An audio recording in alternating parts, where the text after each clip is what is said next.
bienvenidos a una edición más de su programa Medicina al Día. Como todas las semanas tenemos invitados especiales y el día de hoy no será la excepción porque nos acompaña el doctor Jorge Jesús Rodríguez, médico familiar. Doctor, ¿cómo está? Bienvenido a las pantallas de CTV. Encantada de tenerlo por acá, acompañándonos y siempre brindando esas buenas recomendaciones en temas de salud. ¿Cómo se encuentra? Bueno, muy bien, definitivamente aprovechando cualquier momento para, sobre todo, dar orientación y educación en aspectos de salud, porque hay muchas dudas y a veces uno no sabe por dónde empezar y qué más que este momento para poder orientar. Así es, doctor. Vamos a hablar temas interesantes y más que nada me gusta porque vamos a conversar un poco sobre el autocuidado en salud. Y como usted lo ha explicado muy bien, antes de iniciar la entrevista, esto abarca muchos temas, pero me gustaría conocer un poco, y por parte de usted como especialista, cuando hablamos de autocuidado en la salud, ¿a qué nos referimos? Bueno, el autocuidado de la salud es simple y sencillamente mantener la salud como tal. Y eso incluye lo que las personas pueden conocer como el estilo de vida. Un estilo de vida, pero que sea de una forma saludable específicamente. Y este estilo de vida abarca muchos aspectos dentro de la vida de cada persona, aspectos desde el punto de vista biológico o físicos, que es lo típico, ¿no? La alimentación, la actividad física, pero también hay aspectos desde el punto de vista psicológico como el manejo del estrés, desde el punto de vista social como las relaciones interpersonales y desde el punto de vista espiritual inclusive como es el sentido de trascendencia que muchas veces nos motiva a mucho más allá, ¿no? Conversando un poco con usted y me gustó una metáfora que indica que la salud es como una mesa de cuatro patas, donde no está funcionando una, entonces el equilibrio como tal resulta ser afectado en las personas, hablando ya en materia de salud, pero que abarca todo. Correcto, en realidad es una manera, esta analogía es muy fácil de comprender porque muchas veces estamos orientados a la mesa de una pata, una persona que sufre de la presión, de la diabetes, del azúcar, es obeso, fuma, toma, etcétera, o sea, tiene un riesgo que a la larga le va a dar un infarto, un derrame, muy probablemente, o sea, pero hay personas que son saludables, o sea, comen bien, tienen una buena actividad, no fuman, no sufren de nada y aún así tienen un evento. Entonces, allí es donde uno va considerando lo que es el aspecto psicosocial, específicamente el manejo de las emociones, lo que es la parte de las relaciones interpersonales, entre otras cosas, y eso sería una mesa de tres patas. Pero definitivamente la esfera espiritual es sumamente importante y esa esfera muchas veces nos da una motivación más allá. Por ejemplo, nada más para que tengamos una idea, aquellas personas que tienen un propósito, un sentido de vida, o sea, eso solamente les da 14 años más de vida, solamente por tener eso.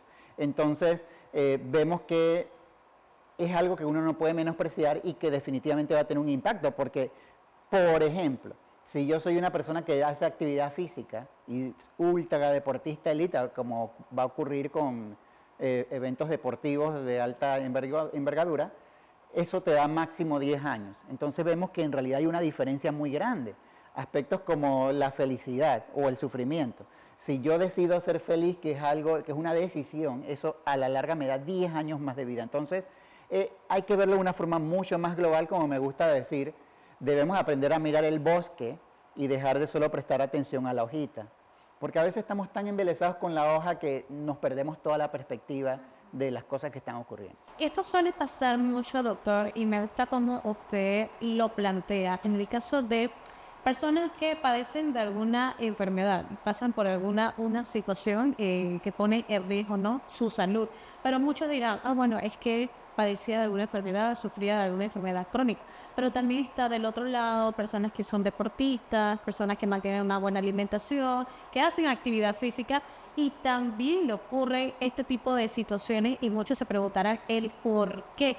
Si mantenían una buena alimentación, buena actividad física, no es normal que este tipo de cosas pasen a este grupo de personas. Pero viéndolo de esta manera, puede que sea real que muchas personas que estén padeciendo de alguna enfermedad o no, puede que le ocurra esta situación. Sí, lo que pasa es que en el cuerpo hay un sinnúmero de sustancias. Todo el mundo conoce las hormonas, la insulina, la testosterona, el cortisol, son hormonas, ¿no? Pero también están en el cerebro los neurotransmisores, la dopamina, la serotonina.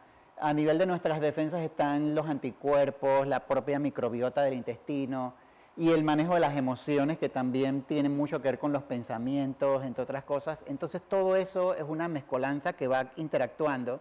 Si en algún momento determinado, por ejemplo, yo vengo y la dopamina es una sustancia muy adictiva.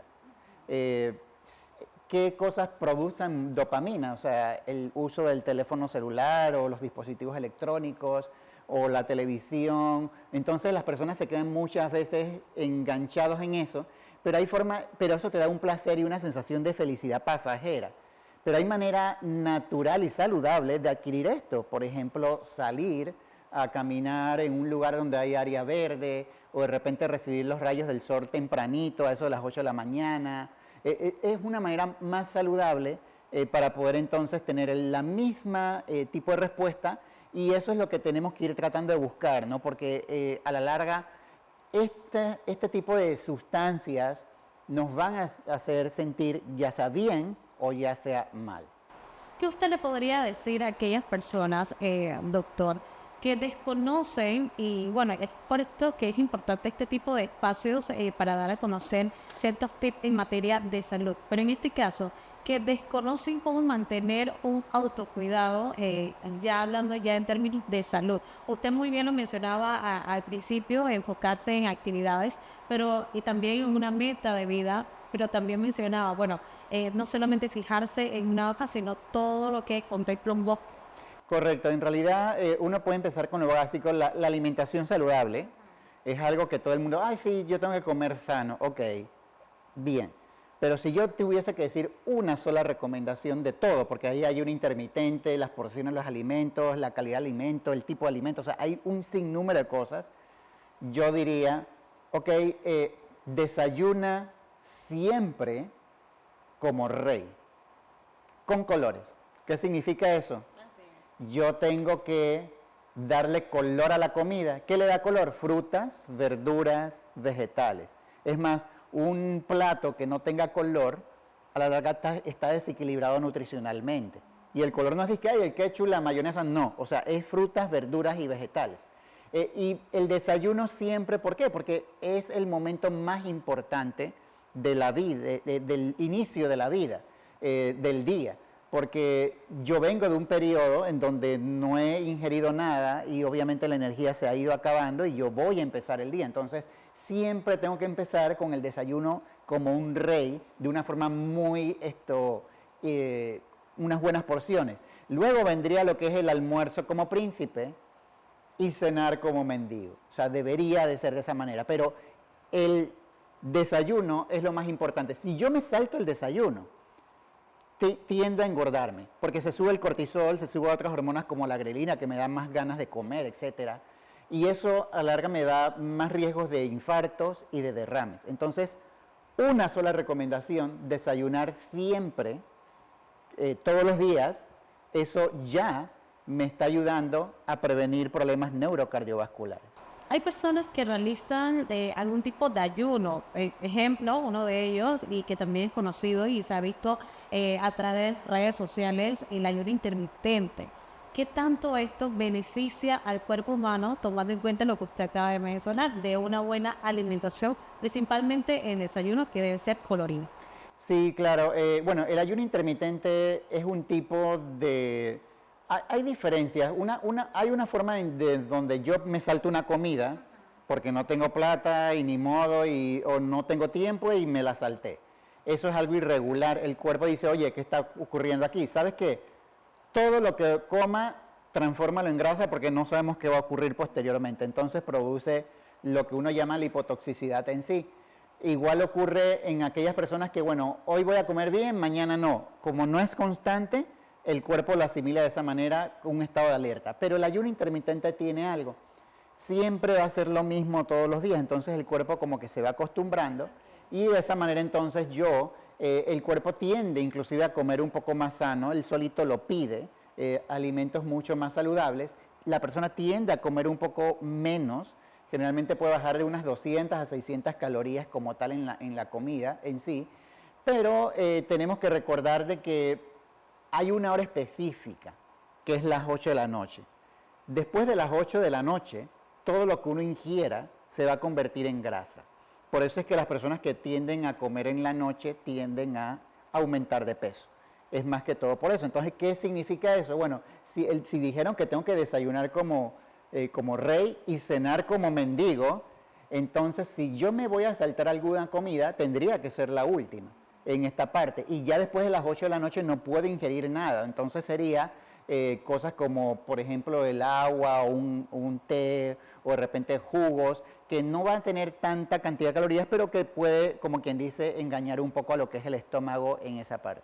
Doctor, importante mencionar las rutinas diarias. Cada persona es distinta, cada persona tiene una labor diferente y evidentemente las rutinas no son iguales. Por ejemplo, hay personas que se levantan, no desayunan, como usted lo ha mencionado, se van directamente al trabajo, salen del trabajo, realizan algún tipo de mandados, van a sus casas, comen mucho, se acuestan a dormir. ¿Qué tanto este tipo de rutinas puede afectar entonces la salud de las personas? Claro, bueno, definitivamente lo que son hábitos y costumbres influye un 70% en la expectativa de vida. O sea, si mis padres, abuelos, tatarabuelos son diabéticos, yo probablemente tenga la herencia de la diabetes. En un 30% los genes están allí, pero no significa que yo vaya a ser diabético, porque a la larga depende de todas las cosas que yo vaya realizando en mis hábitos y costumbres. Por eso es que aquel médico que solamente se enfoca en medicamentos tiende al fracaso, porque hay muchas cosas que influyen en la salud y, por ejemplo, hablando de la diabetes, yo me puedo hacer cirugía bariátrica, voy a bajar de peso, pero si no cambio mi alimentación, mi tipo de actividad física, mi higiene del sueño, el manejo de las emociones, lo que es la parte del estrés, yo voy a tener un aumento de peso independientemente de que yo supuestamente no esté comiendo como antes y haya bajado de peso, porque hay muchas cosas que van a influir. Por eso es que tenemos que verlo de una forma mucho más global y cada persona definitivamente es diferente. Hay cosas que a uno le va a ayudar y hay otros que no. Pero en forma general, hablando de autocuidado, esto lo pueden aplicar absolutamente todas las personas, porque es un estilo de vida. Y el estilo de vida entonces va a incidir en la salud directamente. Aparte de obesidad, diabetes, ¿qué otro tipo de enfermedades se pueden generar si una persona no contempla ese autocuidado en salud? Bueno, en realidad, cualquier tipo de enfermedad. Lo que antes se denominaba enfermedades crónicas, que son enfermedades no transmisibles, o sea, enfermedades que no se curan, solamente se controlan, van a poder provocarse. Enfermedades agudas también, enfermedades infecciosas, enfermedades tipo de cáncer como tal, enfermedades inflamatorias, es decir, enfermedades mentales, o sea, un sinnúmero de enfermedades. ¿Por qué? Porque el cuerpo, como había mencionado al inicio, que hay hormonas, neurotransmisores, entre otras cosas, todo eso está funcionando de una forma simultánea. Donde una parte se afecte, absolutamente todo lo demás va a afectarse. El cuerpo siempre trata de buscar el equilibrio. El problema es que a veces ese equilibrio es un equilibrio patológico y no es un equilibrio saludable. Y ahí es donde tenemos que ir cambiando poco a poco. Y eso es lo que uno llama los benditos hábitos atómicos. O sea, pequeños cambios van a hacer un impacto en la vida. A veces uno piensa que tengo que hacer cosas muy grandes y en realidad no. La propia Madre Teresa Calcuta decía, a veces pienso que soy una gota en el mar, pero sí, esa gota hace muy diferente lo que es el mar en sí. Por lo tanto, siempre un pequeño cambio va a tener un impacto impresionante en la vida. Pero ¿qué pasa con aquellas personas, doctor, que mantienen un estilo de vida, están acostumbrados desde muy pequeños, ahora de grande ellos quieren hacer ese cambio?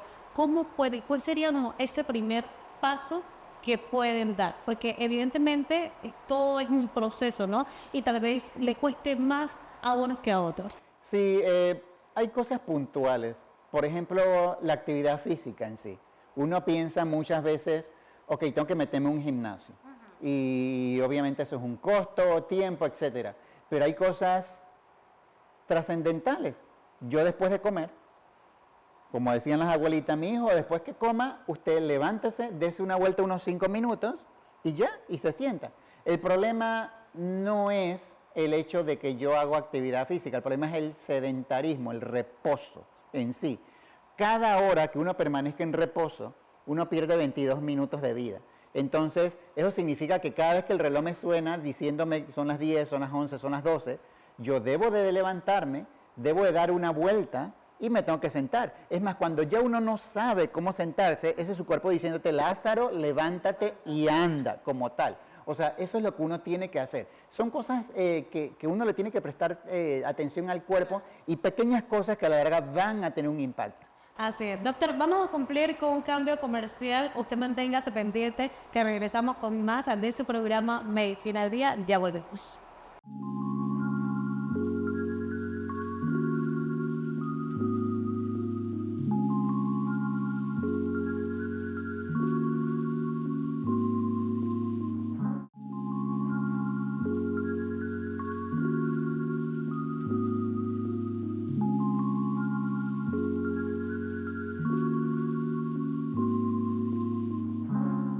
Continuamos con más de su programa Medicina al Día, reiterando la compañía del doctor Jorge Jesús Rodríguez, médico familiar.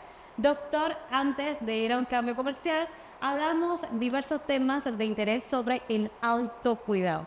Ahora bien, usted también mencionaba previo a la entrevista sobre el manejo de las emociones. ¿Cómo especificamos este tema referente al manejo de las emociones? Sí, en realidad las emociones es algo muy importante y fundamental dentro de las cosas que uno tiene que ir haciendo del día a día. Es más, deben de ser una de las habilidades para la vida que uno debe de ir adquiriendo desde muy joven, específicamente. Porque, por ejemplo, si yo no manejo adecuadamente mi emoción, ya sea las básicas, que es la alegría, la tristeza, el miedo como tal, y la parte de alegría, tristeza, miedo, sí, esas son las 4. Entonces, a la larga pueden desencadenar trastornos del humor como lo es la ansiedad, la depresión, entre otras cosas. Es más, generalmente en depresión uno piensa, ay, la persona está triste, pero en el varón, una de las cosas más comunes de depresión es la irritabilidad.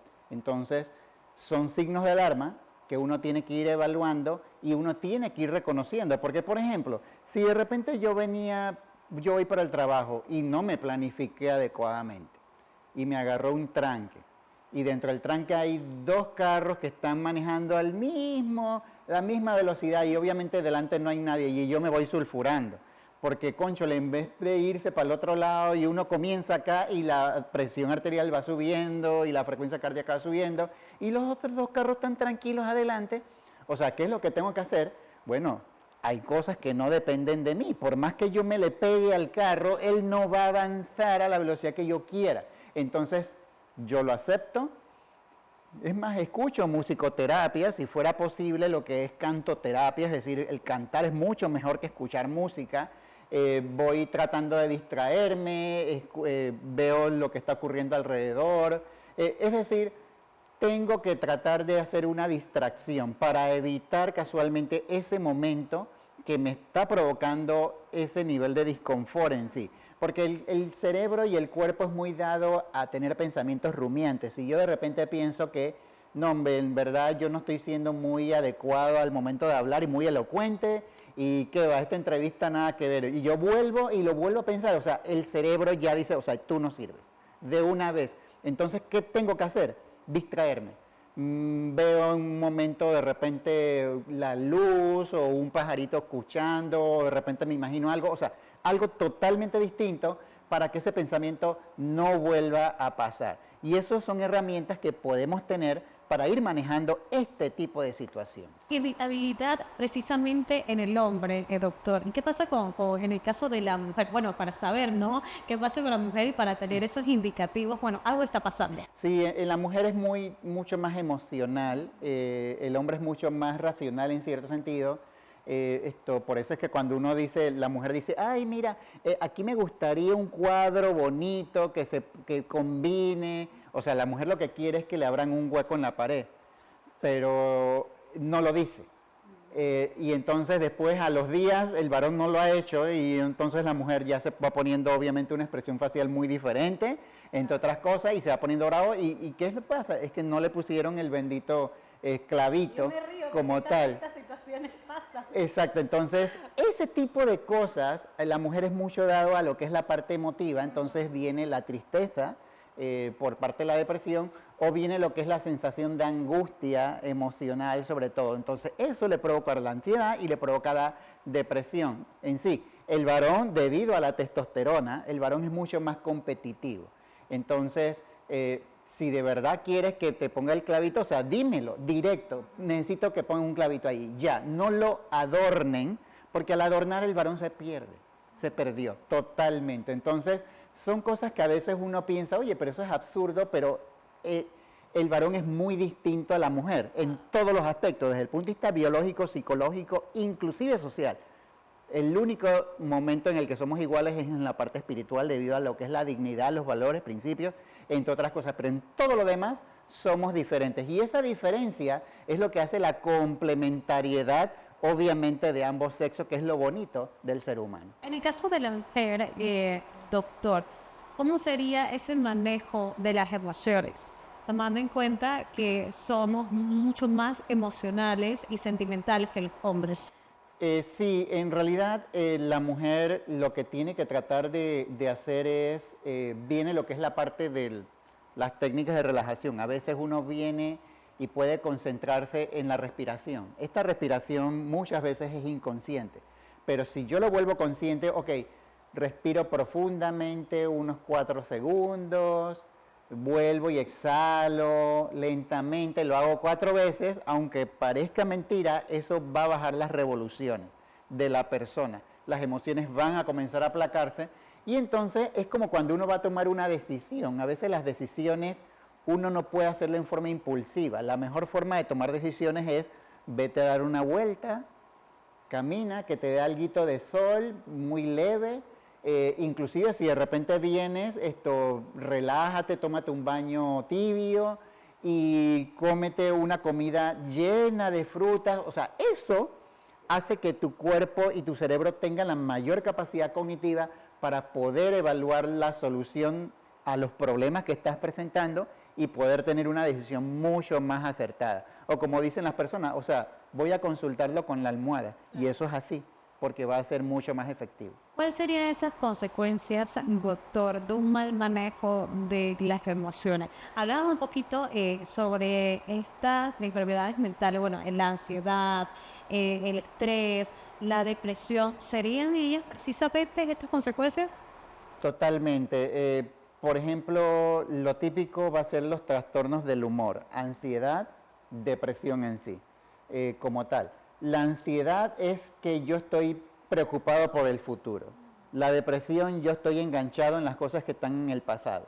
Y vendría lo del presente. Lo del presente, ¿qué sería? El bendito estrés, como tal. Entonces, ahí es donde uno tiene que ir manteniendo un equilibrio en cierto sentido, porque todas ese tipo de emociones y de situaciones van a afectar el cuerpo de una u otra manera, sobre todo lo que es la parte del estrés en sí. Si yo tengo un problema de depresión, mi riesgo de que me dé un problema cardiovascular se duplica. Mi riesgo de que tenga un problema de demencia se duplica, solamente por tener un manejo de la depresión en sí. El estrés es totalmente superior.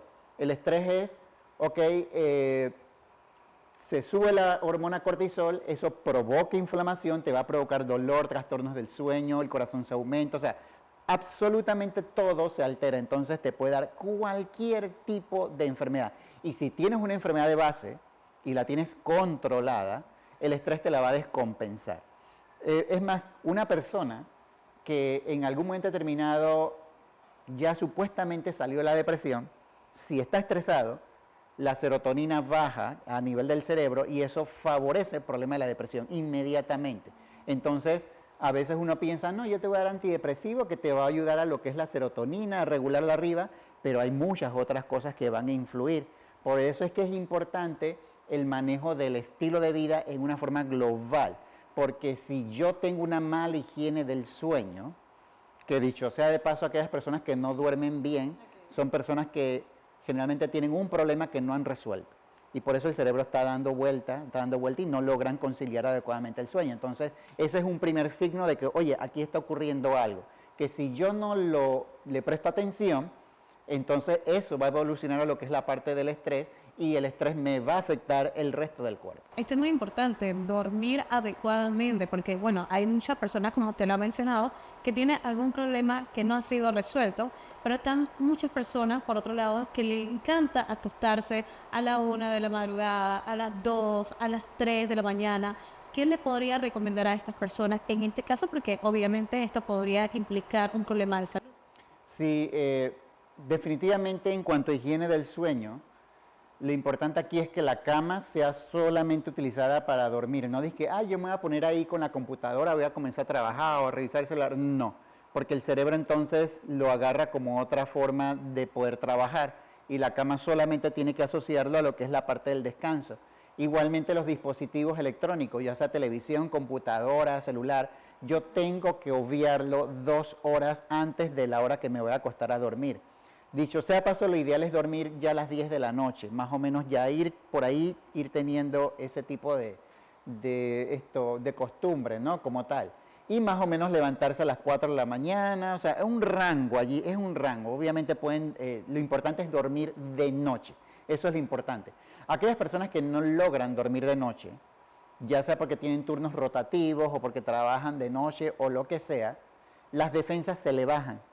Y al bajarse las defensas van a estar resfriados a cada rato, los tumores van a presentarse de lo que sea, tumor de páncreas, endometrio, linfoma no Hodgkin, próstata, vejiga, lo que sea, se incrementa el riesgo cardiovascular, comienzan a engordarse más, vienen problemas del metabolismo, se van envejeciendo más rápido porque el ritmo circadiano, que es el reloj biológico, se altera y entonces cuando en la noche el cuerpo debe de descansar, el cuerpo está alerta y todo eso va haciendo de que el cuerpo se inflame. La inflamación favorece el envejecimiento. Y así nos vamos. Entonces, la higiene de sueño es fundamental. Yo tengo que tener rutinas. Yo me cepillo los dientes, me pongo mi pijama, me doy un baño, tomo un jugo, una limonada, como por diosero, no hago actividad física extenuante, sino voy a estar eléctrico y me tengo que levantar usualmente a la misma hora todos los días. O sea, eso es higiene del sueño. Si yo hago eso constantemente, el cuerpo va a ir mejorando en muchos aspectos. Conductas de riesgo, doctora, hablemos un poco de ellas y a qué nos referimos principalmente. Claro, dentro de las conductas de riesgo está la prevención de accidentes, el hecho de manejar a velocidad, de cruzar la calle sin mirar de no utilizar la línea de seguridad o los pasos peatonales o no ponerme el cinturón de seguridad. Está la parte del consumo de alcohol, tabaco, drogas. Igualmente está el ámbito de la sexualidad, vivirla de una forma adecuada y definitivamente la exposición al sol. Hablando de la exposición al sol, el sol más fuerte es entre las 10 de la mañana y las 4 de la tarde. O sea, si yo no tengo justificación de estar exponiéndome, mejor no lo hago. Busco una sombra, trato de cubrirme la mayor cantidad de piel posible, me pongo bloqueador solar, o sea, y el bloqueador solar tiene que estar por arriba de 30, me lo coloco media hora antes de estar expuesto al sol, me lo recoloco cada 2 horas, porque eso, si yo sudo o estoy con el agua, ya sea de piscina, río, lo que sea, se pierde la protección, entonces me lo tengo que estar recolocando. Pero eso es en ese periodo de horas, ¿no? 10 de la mañana, 4 de la tarde. O sea, si puedo evitarlo, mejor lo hago. Porque el sol no solamente te va a provocar cáncer de piel, también te provoca deshidratación, te provoca golpe de calor, te va provocando envejecimiento. En sí, comienzan a aparecerte lo que es el glaucoma, lo que es catarata, o sea, muchas cosas, lo que es la parte del sol. Entonces, evitar en ese sentido el sol. Y dentro de lo que es la parte de consumo de tabaco, alcohol y drogas, aquí lo ideal es no consumir alcohol. El alcohol te da un solo beneficio y eso sí es vino tinto. pero te da 23 problemas de salud. Entonces no hay que ser un premio Nobel para saber, obviamente, que las matemáticas no son adecuadas en esa parte. Ay, pero este doctor es muy aburrido. O sea, ok, un solo, como quien dice, una sola copa, una sola cerveza. Porque si consumo dos, ya se me expone de 0.5% el riesgo a un 8% y de ahí va subiendo en forma exponencial. Entonces, y eso no es acumulativo, es una al día específicamente. Entonces, son aspectos que uno tiene que saber manejar. El tabaco es otra cosa, el cigarrillo tradicional te resta 15 años de vida. Ah, no, pero tengo el narguile que es más como fruta. Bueno, eso es un vapor, te resta muchos más años de vida. Ahí tengo el cigarrillo electrónico, ok, ese es un aerosol, es peor, es mucho más pequeño, entonces eso te puede dar solamente con un mes de consumo lo que es la parte de una muerte como tal. Entonces lo ideal aquí es no consumirlo, porque en todos los aspectos tienes todas las de perder en esa parte. Doctor, ya para finalizar, esas recomendaciones que le puede brindar a nuestra audiencia sobre el equilibrio socioespiritual. Bueno, dentro del equilibrio socioespiritual, nadie da lo que no tiene. Si yo no me amo, si yo no confío en mí, si yo no me perdono, ¿cómo yo voy a amar, confiar y perdonar en los demás? Entonces yo tengo que empezar primero conmigo, en lo que es la parte del amor propio. Y después de ese amor propio, ya yo comienzo a darlo al tú, al nosotros y al ellos específicamente y lo demás como tal. Entonces, tenemos que ir comenzando en ese sentido para que solamente si yo tengo buenas relaciones personales con los demás, eso me da 15 años de vida. Pero en cambio, si yo soy una persona tímida, introvertida, eso me resta 18 años. Entonces, definitivamente las relaciones impersonales son sumamente importantes y eso también te mantiene un bienestar y una salud en general. Bien, y con esta recomendación ponemos punto final a esta edición de su programa Medicina al Día, agradeciendo al doctor Jorge Jesús Rodríguez. Doctor, muchas gracias por acompañarnos, por explicarnos un poco y brindarnos esas recomendaciones sobre el autocuidado en materia de salud. Muchas gracias. Como no, gracias a ustedes. Que pasen un excelente día.